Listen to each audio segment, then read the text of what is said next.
All right, hello everyone. Let's get started here. We are just at about a minute after the top of the hour. Thank you for joining us for today's webinar. We're happy to have you with us and excited to talk about simplifying secure remote access for remote tech workers. My name is Matt Mayhus, and I head up our marketing team at OpenVPN, and I'm joined by my colleague Sean Galrez, who is a sales engineer at OpenVPN. We've got a pretty packed agenda here today and want to make sure that we can get into the Q&A at the end here. So we're going to give a quick introduction, talk about the state for the technology sector and tech organizations, challenges, common threats, and vulnerabilities, spend a little bit of time on best practices in 2024, and then share some ways that OpenVPN is helping tech organizations solve some of these challenges and really take advantage of these best practices. Before I jump in and before I forget, a couple of housekeeping items here for those that are on the line, and I see a few folks are still joining us here. The call is being recorded, so we'll share this with all of the attendees and registrants here after today's call, so you can share with coworkers if there are questions you want to come back to, things like that. Additionally, everyone's line is going to be on mute. If you do have questions, we ask that you enter them into the Q&A box. We'll answer most of the questions at the end, unless there are particularly relevant questions on some of the things that Sean or I will be speaking to. We'll answer them throughout as well. In addition to questions, though, we'll have a few polls and are curious to hear this group's feedback on some of the topics that we'll be going through here on today's webinar. So with that, again, really excited to have this group with us here today. Let's jump right in and talk a little bit about the state of the state and some of the evolutions in the industry as it relates to the tech sector. I see someone has raised their hand. Again, if you can, we would ask to put any questions into the chat box. We are going to keep everyone's line muted here for most of the meeting. So feel free to put any questions into the chat box, or the Q&A box rather. So in looking at some of the evolutions in the industry, the first one here is pretty obvious. Continued growth in remote work. And COVID obviously changed the game when it came to a mandate for working remotely for many employees. But as time has gone on, and I'm certain we've all seen this, employees started to see the benefits of remote work more and more, and saw it as an actual benefit, to the employer that or the company that they're working for. And a recent HubSpot study found that most employees today prefer a hybrid work environment or leaning more towards fully remote.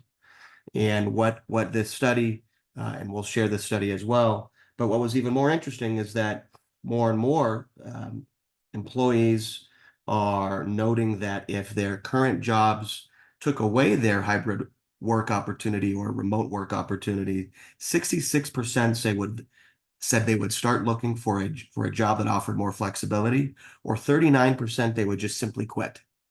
So it's gone from a sort of a new trend to something that became popular and considered as a benefit, to something that is really instrumental in maintaining talent in the industry, but also obviously opening us up to some new security challenges that Sean will speak to here in a few slides. Similar, a growing trend that is becoming more and more prominent in the day-to-day lives of all security teams is AI everywhere. And what a lot of companies that we speak to note is that it's not just seizing on AI capabilities from a FOMO perspective, right? From a fear of missing out perspective, but to now actually delivering value, right? So how do we deploy AI in a way that is methodical and purposeful to the goals of the organization, and not just as a sort of shiny, trendy new thing? And more CIOs are realizing that they also need to set realistic expectations, not always just a general purpose tool to solve everything. It's not a silver bullet. It's still in many ways a human augmentation tool, right? So it's something that can extend the work that a lot of companies are already doing, and certainly adding value in new ways, but it's not going to necessarily come in and, and again, be that general purpose tool to solve everything. So setting realistic expectations. And then, as is true of almost every year, but the ever accelerating pace of change when it comes to technology. So there's been an exponential increase in data for I don't know how many decades now, but we've hit by 2025, it's predicted at least, we'll hit 181 zettabytes of data. And a zettabyte is a billion terabytes. So it's continuing to go into new realms in terms of how much data is actually being created on a daily, weekly, yearly basis. Similar, the number of connected devices, when you think of the IoT space and the Internet of Things space, the number of connected IoT devices is projected to exceed 25 billion by 2030. Right? So all of these things coming together, paired with the growth in remote work and AI everywhere, are certainly presenting some new challenges. And when it comes to what does this all mean in terms of the ever accelerating pace of technology change, a survey by Gartner recently showed that 64% of IT executives are seeing that there is a talent shortage as well as the most significant barrier to the adoption of these emerging technologies. When you pair that with the cost of breaches increasing annually and actually almost quarter over quarter, and the rapid introduction of new technologies and things like zero trust and SASE and SSE, companies have to navigate this increasingly complex landscape in ways, again, that are methodical and purposeful to the goals of their organization. A few other notes here before I hand it over to Sean to share some of the challenges that we're seeing with customers as well. So, state of cybersecurity in the tech sector. Why the tech sector? Why is this a popular category for bad actors? I think the answer is obvious, certainly for those that are on this call here. But valuable data, oftentimes it's PII information, personal information, IP, right, intellectual property, proprietary data. But a lot of companies in the tech sector are also early tech adopters. And so adopting technology that hasn't been, sort of proven over decades, of use here. Heavy cloud users, and typically we see a much more open architecture. And so what does this actually lead to? Well, 560,000 of new pieces of malware being sent every 24 hours, 24% of all cyber attacks involving ransomware now. 15 million infected IP addresses hijacked by bots worldwide, and 20% of organizations experiencing a data breach caused by a remote worker. So the challenges are present and the impact is deep. And the other part of the story here that I alluded to is when you pair these challenges and the risk that those that are in the tech sector might face, and you pair it with another angle here, which is a gap or a shortage in the right set of skills. In a recent IDC research survey, more than 800 IT leaders said that two-thirds, or that nearly two-thirds said that a lack of skills has resulted in an actual impact on the bottom line of their businesses. So missed revenue growth objectives, quality problems, a decline in customer satisfaction. And within a couple of years, and there are several publications that are projecting this, but 90% of organizations are going to be suffering a critical tech skills shortage.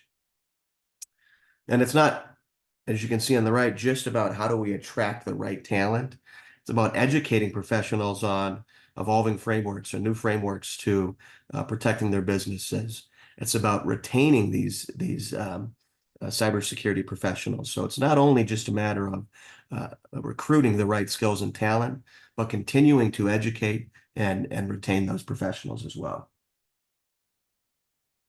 So with that said, Sean, I'm going to hand it over to you here to talk about a couple of problems and outcomes to sort of the state of the state right now, and then we'll get into some best practices here as well. So Sean, I'll pass it over to you. Okay, thank you, Matt, and hello, everyone.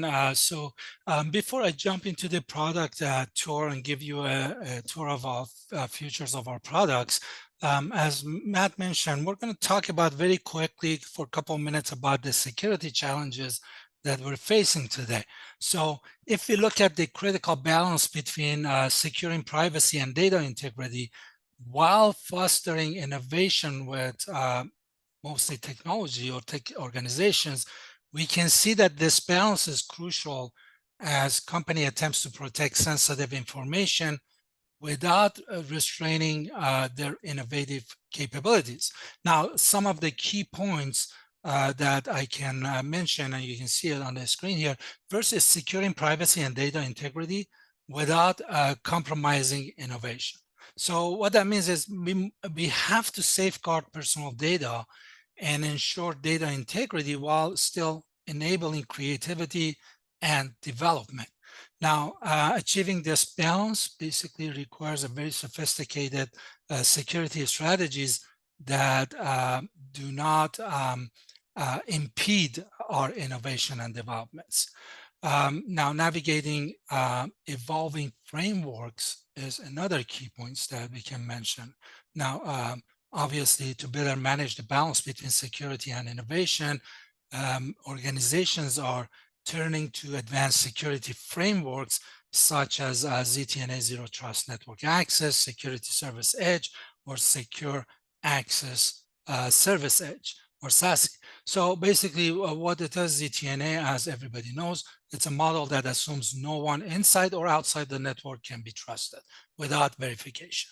And then when we talk about Security Service Edge, a set of services that focuses on protecting access to the internet and cloud services. And then the last one, Secure Access Service Edge, is a framework that combine networking and security functions, basically offering a secure and efficient access to application and data.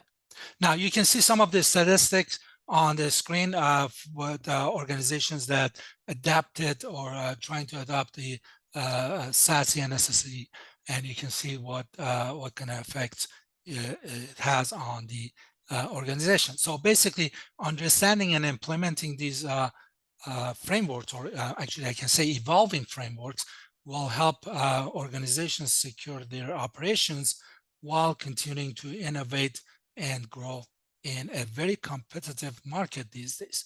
As we move to the next slide, we can look at the regulations also, managing compliance, because as regulations evolve, we need to navigate a very complex landscape to ensure we meet number of standards and obligations. So if we look at managing compliance requirements, we see that compliance is a multifaceted challenge that involves sticking to many regulations and standards. So basically, we as an organization need to make sure that we protect data or reduce harm. If we use AI, we use AI ethically and commit to sustainability goals. So there is a pressure on tech companies. Basically, all organizations of all sizes are under increasing pressure to show a robust data protection measures. That includes securing personal information and preventing breaches that could lead to, as you all know, significant legal and financial issues. The next thing is ethical use of AI. The ethical use of artificial intelligence is going to be a major concern, especially as AI is developing and becoming a technology that everybody uses on a daily basis. So we have to make sure that AI systems are transparent, fair, and unbiased, avoiding any harmful consequences so we can maintain public trust. And one of the things that I want to mention, the EU's AI Act of 2024. This is a significant regulatory change, is basically taking effect in this year. This legislation adapts a risk-based approach to AI implementation, emphasizing the need for visibility into the data quality, technical documentation, human oversight, and accuracy and cybersecurity, basically maintaining a high standard of accuracy and robust cybersecurity measures. So again, navigating these compliance requirements is essential for tech organizations basically to operate legally and ethically while maintaining the trust of their customers and stakeholders. Now, we're going to move to the next slide, and this is going to be the last part that I'm going to talk about the security challenges for organizations or tech organizations.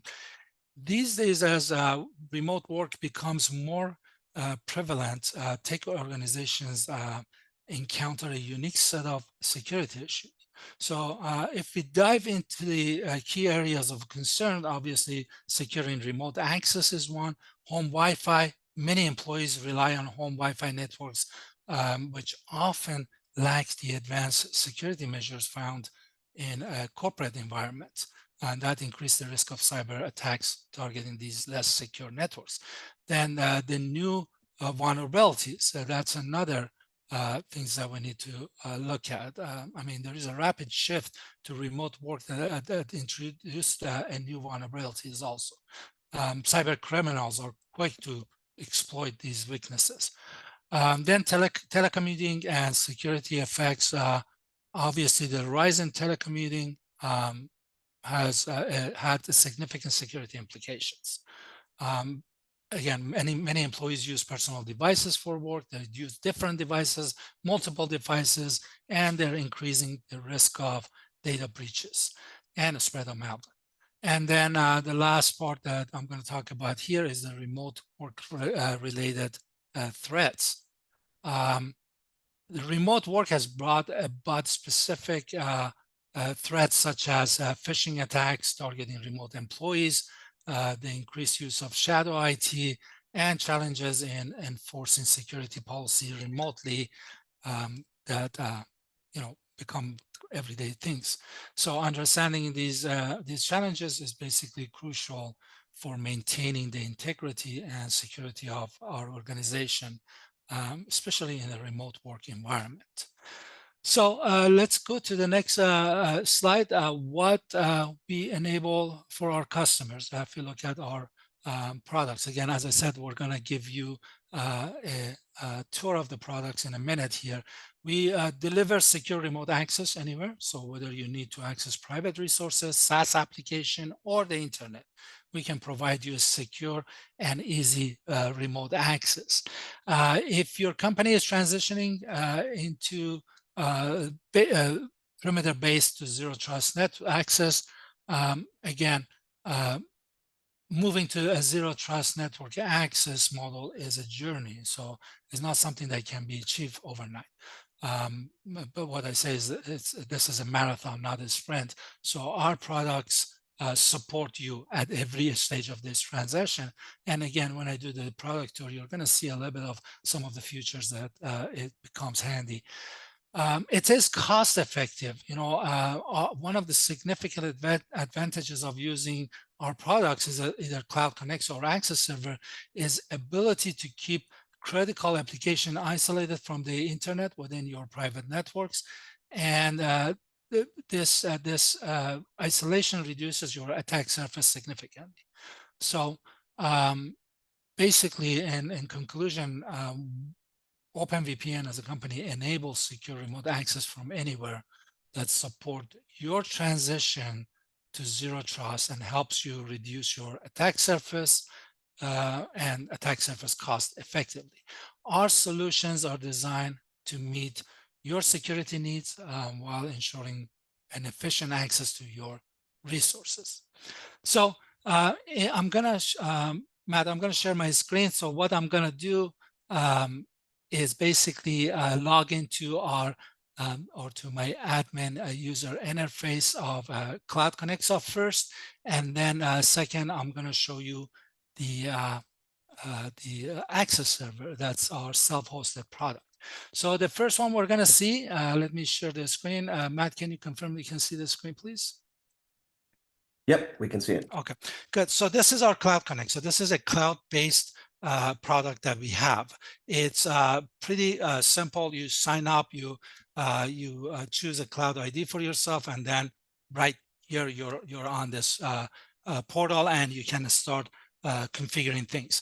To getting your network connected, it takes less than a few minutes, basically. So again, starting from the beginning, when you log into the admin portal or admin user interface, you're going to be presented with this status. This is an overview of what's happening on your network or your environment, the number of connection that you have, users online, networks online, and so on. And you can filter this information down here. Now, the very first thing you want to do when you log into the admin user interface for the first time, you need to connect your networks to Cloud Connect. So now these networks, they can be on-prem network, they can be a cloud based network. So if you have, for example, resources on AWS, you can connect your Cloud Connect to your AWS environment. If you have it on Azure, GCP, or if you have servers or resources on in your headquarters or offices, you can connect that. And it's pretty simple. When you go through the wizards, you click on Add Network, and then you can choose what type of scenario you would like. Now you can choose multiple scenarios or just one. It doesn't. It really depends on your environment and how you want to do it. And you're going to go through the process of connecting to your network. As you can see, I have 3 networks here right now. One of them is online here. So one of the nice thing about Cloud Connexa is that you can share your resources with a domain name, and you don't really need to give the IP addresses out. And one of the nice thing about Cloud Connexa is cloaking your IP address also, so it can hide your IP subnet. So it's going to basically help you to add another layer of security. Now, as you can see, I have multiple resources on my environment. For example, I got an accounting app, a time card app. Those are private resources that I shared here. So my users, if they want to access it, they just type the accounting for example, ovnlab.local, and they can connect. Now you can see down here, I put a what's my IP address.com. This is a obviously public domain. This is an example of if you want to add a SaaS application such as Salesforce or ServiceNow or something like that. So if you want to add another layer of security to your SaaS application, you can redirect all connection, or actually not redirect, but you can say that, okay, anybody who wants to connect to my application, they have to be connected to Cloud Connect. So adding another, all you have to do is just basically add your IP address to allowed IP addresses on your SaaS application or platform such as Salesforce again, and then you come here and add that domain here. So basically that says that from now on, anybody who wants to access my Salesforce, for example, they have to be connected to Cloud Connexa before they can access it. Again, that's going to help with bad actors or compromised devices or anything else. So you can add another layer. IP routes, IP services, you can add them here, and then the number of connectors. This is how we can connect our networks to Cloud Connexa. This is a very low overhead type of app that we install. Now, we can have multiple connectors on a network for redundancy, load balancing, and anything else.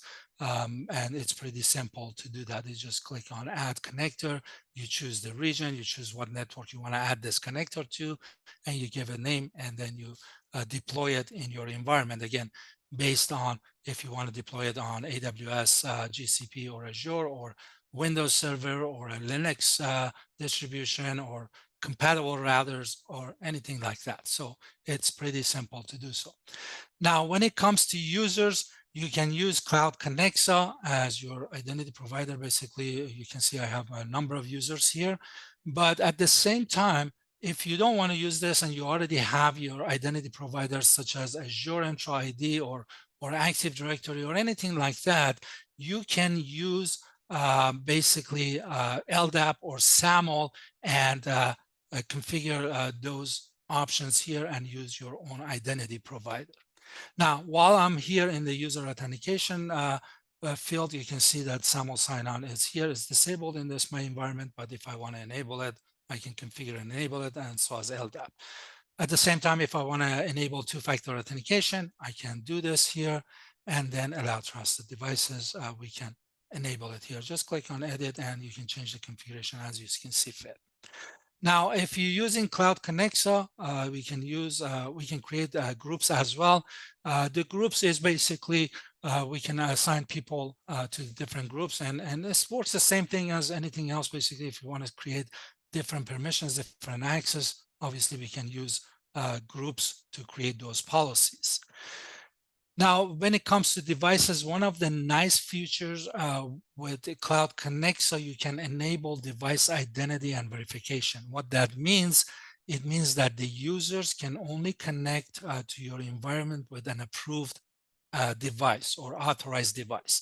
Is basically you come here, if you enable the device identity verification and enforcement, and you can see on mine current status is enforced. So any of my users, they want to connect here, they have to have a device provisioned here and with the UUID. So I can click on add device, give a name, choose who's the user, and add the UUID of that device here.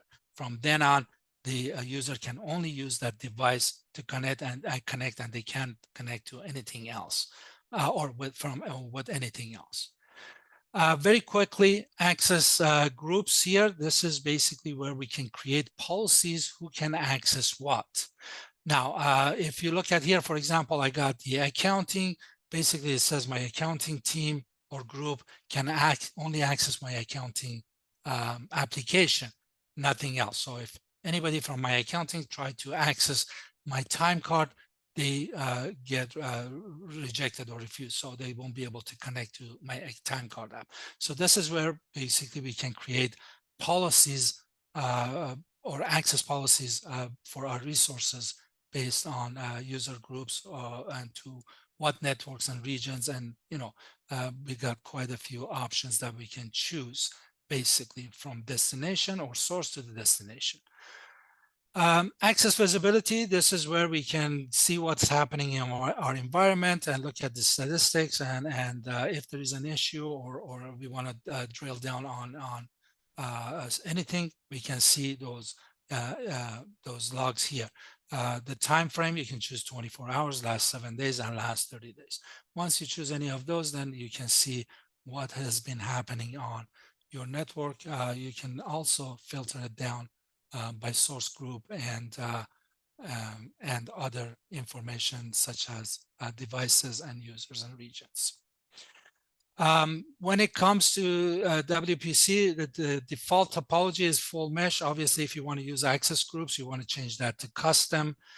You can choose your default region, the closest regions, and then some other information. Now, device identity verification and enforcement, as I mentioned earlier, this is where you can come and enable it.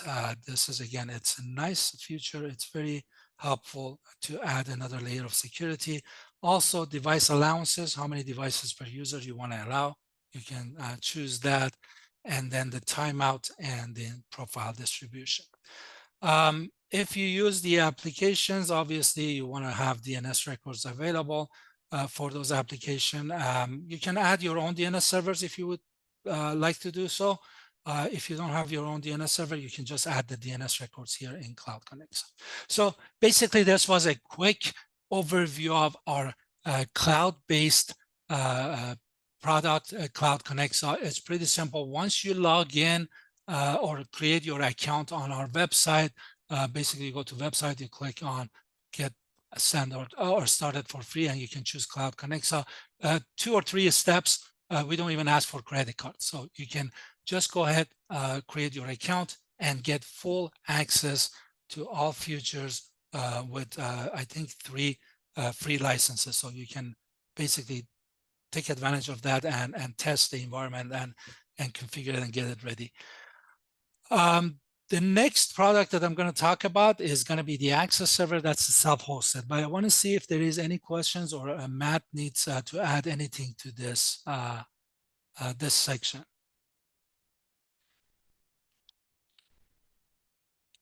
Okay. No questions right now, it looks like, Sean. So let's dive into access server, and again for the group here, if you have questions, put them into the Q&A box, and we'll get to them at the end of the session here today. Okay, great. So this is our access server. Basically, I'm going to show you the portal. First, when you sign in, you're going to get to a portal like this. This is where you can get your activation key and you get the access server. You can, as you can see, you can install it in different cloud providers such as AWS, Azure, GCP, Oracle, and so on. Linux software packages. There are this different. You can install it on different distributions of Linux environment. Virtual appliances such as ESXi and Hyper-V, and then Docker. If you want to use a container, then you can use Access Server also. When it comes to Access Server, once you install it, again, this is a self-hosted. You have to manage it yourself. You're going to come up to a page like this. This is a status page. Now, the GUI is a little bit different than Cloud Connexa, as you can see here. Again, this gives you an overview of what's happening on your environment with your Access Server. If you click on the status under current user, you can see who's logged in right now or connected to your Access Server. But the configuration happens here. The very first part I'm going to talk about is activation. Access Server comes with 2 free connections. Again, you can go on our website, sign up for it, install it in your environment, and test it, full function. And we don't ask for a credit card. At any time, if you want to increase your activations key or subscriptions, you can add them here. Just come here, click on Get Activation Key. You get redirected to the portal, and here you can go ahead and purchase your number of the activation keys that you need. Then the cluster is basically for load balancing, redundancy. If you want to create a cluster of access servers, you can do this from here. So network settings, obviously I don't have a host name for this. I'm just using the public IP address, but if you have a host name, this is where you're going to come and configure it. Also the ports for the access, the portal, you can see the ports are here. You can change your admin web servers, some of the information here, and client web server here. You can enable it or disable it. When it comes to the VPN settings, this is where basically you're going to configure your network or connect the access servers to your network. As you can see, I got my private subnet here. I'm using routing. You can use NAT or you don't use anything. If you want to secure your SaaS applications, as I said, you can get their public or published IP address and add the address here. Now in Cloud Connexa, you can just type the domain name and then go add your IP to the allowed list on the SaaS platform. Here, you just have to have the IP address or published subnet of the SaaS application, and then you go ahead and add your access server IP address to the allowed list of your SaaS provider. Now, if you want to secure your internet traffic and send all the internet traffic through VPN, you click on yes. As you can see, mine is enabled. You can disable it here. Also, when it comes to DNS settings, you can choose if you want to use your own, or if you want to use your own DNS servers, or you don't want to alter the DNS server settings of client or anything like that. Once you click Save Settings, you can just update running server, and it takes everything into effect. The advanced VPN, there are some more advanced configuration that you can do here, and some of the other stuff for the web server. Obviously, if you want to add certificates or change any certificates, you can do this. Right now, we're using self-signed certificates here.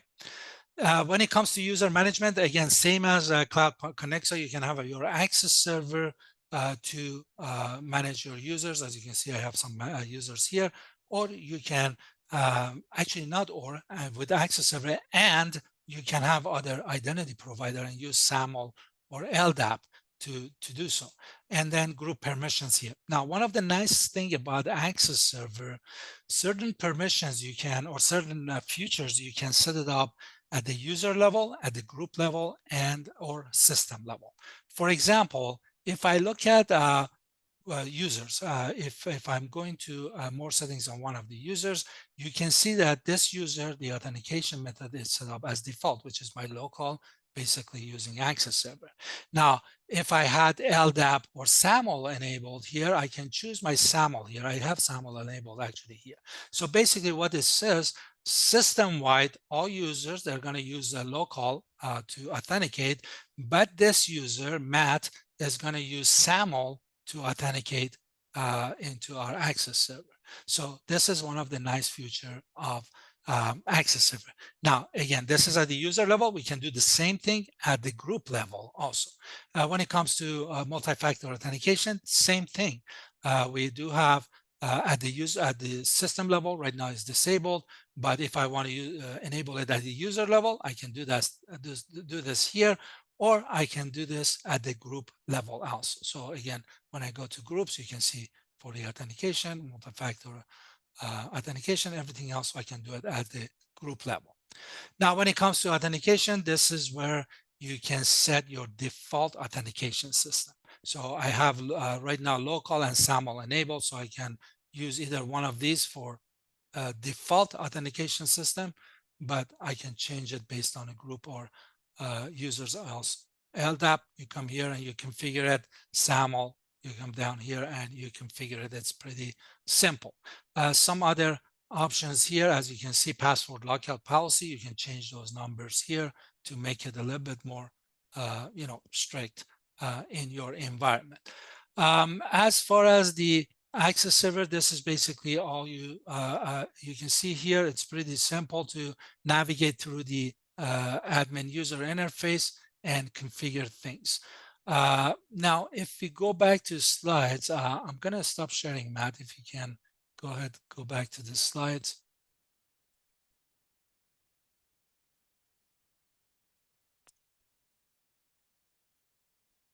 So again, as I mentioned a little bit, when it comes to our key capabilities, we have cloud delivered like Cloud Connector, you can see it, and self-hosted. With the Cloud Connector, you just have to sign up and configure your environment. You don't have to worry about anything else. Obviously, access server, you have to manage it yourself.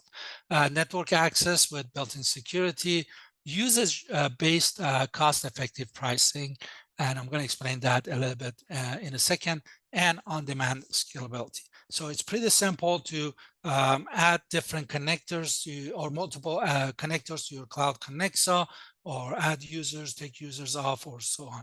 When it comes to subscription, we are on simultaneous subscription or license key, basically. So what that means, you can have 50 users on the system, but if only 10 of them connects at any time, you just pay for 10 connections, basically. So that's what it is. It's very cost effective to use any of the products, and that goes for both products. Can we go to the next slide very quickly? I think that's the last slide here. So again, when we look at mitigating key challenges with our product, obviously balancing security and innovation, you can see that we encrypting data during remote access and making sure that your sensitive information remains confidential and protected. We manage compliance requirement, basically, securing remote access, implementing encryption during the transit, and network access control, including ZTNA, essential to safeguard sensitive data. So it's a built-in cybersecurity protection and encryption, which makes it really hard for attackers or bad actors to intercept communications with the different options that we have, such as multi-factor authentication, a different identity provider, and device identity and verification in Cloud Connector. One last thing I'm going to add, and I'm going to pass it to Matt. You can request for a demo. We do have a group demo that we do every Thursday on Cloud Connector at 10 a.m. Pacific time and 11 a.m. for Access Server Pacific time on Thursdays. You go on our website, register for it, and you can see a use case. We actually, it's going to be more intimate type of demo. We talk to each other. We ask about your use case, what you're trying to achieve, and we try to address those questions or your concerns. So I highly recommend, if you're interested in the products, sign up for those demos. Again, it happens every Thursdays. Thank you very much. Matt, back to you. Thanks, Sean. So just to wrap up here, I'm going to actually put up one final poll here, but a quick recap of some of the things Sean shared, and I realize he just spoke to many of these here, but for our cloud delivered service and our self-hosted solution here, and I think the net is that The tech sector is particularly targeted due to a number of reasons, and you can help mitigate some of these with the right secure remote access solutions in place here. So let me put up a final poll, and we'll give a second here for any Q&A at the end. We had a few questions come in privately here as well, but if you have any others, please enter them into the Q&A box here now. We'll close with one final poll here as well, and curious where folks are learning about best practices and who they're looking to for best practices and industry news here. And we'll give it just a minute here if there are any final questions for Sean or for the OpenVPN team here. We had a couple of questions come in on whether this is going to be shared here. Yes, the recording is going to be shared. You'll probably receive it here this afternoon or tomorrow in a follow-up email from OpenVPN. And as well as some of the sources for some of the content that was shared in the presentation here today as well. So any final questions here from the group? It looks like based on this poll here, folks are just searching through online publications, Hacker News probably or related publications, YouTube, forums like Reddit and their peers look like the other popular items here. I'll share the results. So any final questions from the group? We'll give it just a few more seconds here, and let's see here. Okay.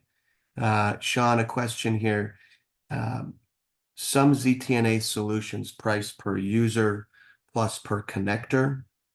How is OpenVPN looking after that?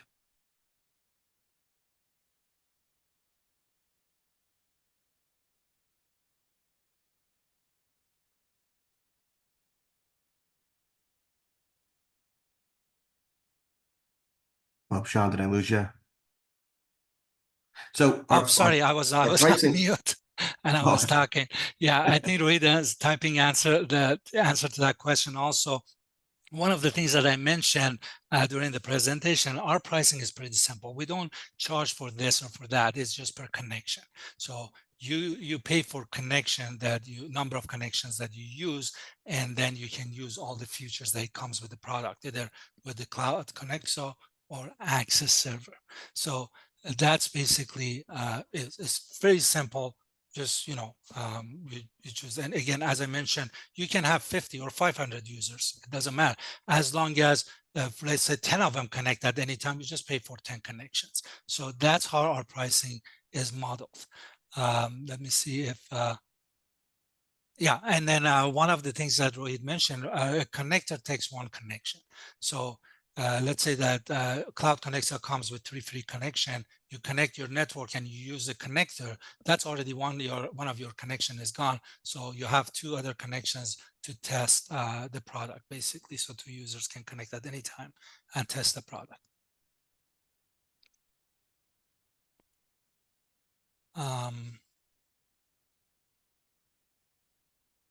Okay, Joseph is asking for the training, onboarding, and ongoing support to be more specific. Okay, so yes, as I said, we do a demo, talk to you about the demo, the use case and everything else that you have, what you're trying to achieve. And we have a very good support team. So you can individually reach out to them through our website and you get a rep basically assigned to you to help you or walk you through any questions you may have.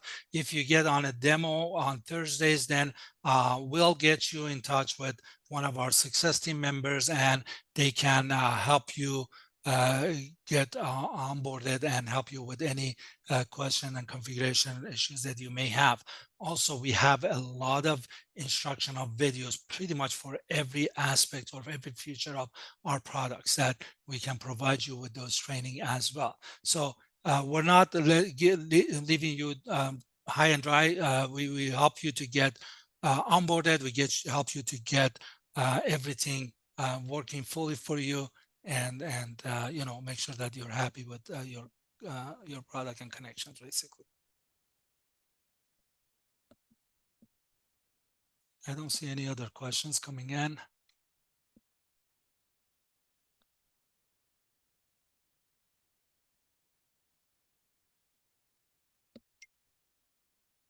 We'll give it just a few more seconds for any final questions here.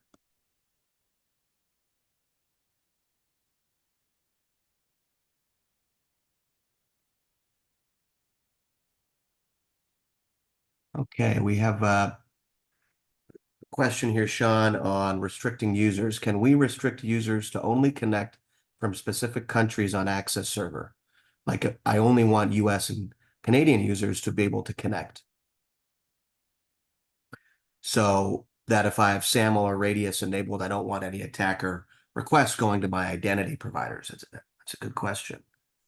Yeah, actually, I'm gonna leave this to Rohit to answer that on Access Server because he knows a lot about the Access Server. So if you just wait a few seconds, he's typing the information. Unfortunately, he doesn't. He's not able to speak on this webinar, but he can type the answer here. I'm not sure about the Access Server, to be honest with you, but he has a lot more experience here, so he can. So while Rohit is responding to that, and we'll read that answer over the call here as well. Another Yeah, question: can I use this to create IP restricted access policies for Microsoft 365 365. for my remote users? Yeah, as I mentioned, that's basically considered as a SaaS application on the Cloud Connect. So you just type your address, and then on a Microsoft 365, you have to add your network IP address as a allowed IP addresses. And this way, anytime a user want to connect to your Microsoft 365, they have to be connected to the Access Server or Cloud Connect. So to be able to access it. So we consider that, as I mentioned, I give an example of Salesforce or ServiceNow, but it can really be any type of SaaS providers as long as you can add your IP address to the allowed or whitelisted IP addresses, basically. Good question, Joseph. To go back here for a second, so there was a question on can we restrict users to only connect from specific countries on Access Server, and the answer there is for Access Server specifically, at least, you can use a post-auth script to check the IP address of the connecting device, geolocate it, and then allow only US and Canada or whatever geographical locations that you want to include there.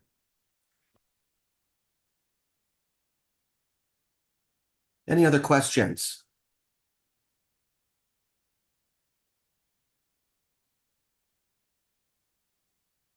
Okay, well, I will leave the Q&A open here for a few more minutes, but thank you everyone for attending today's meeting.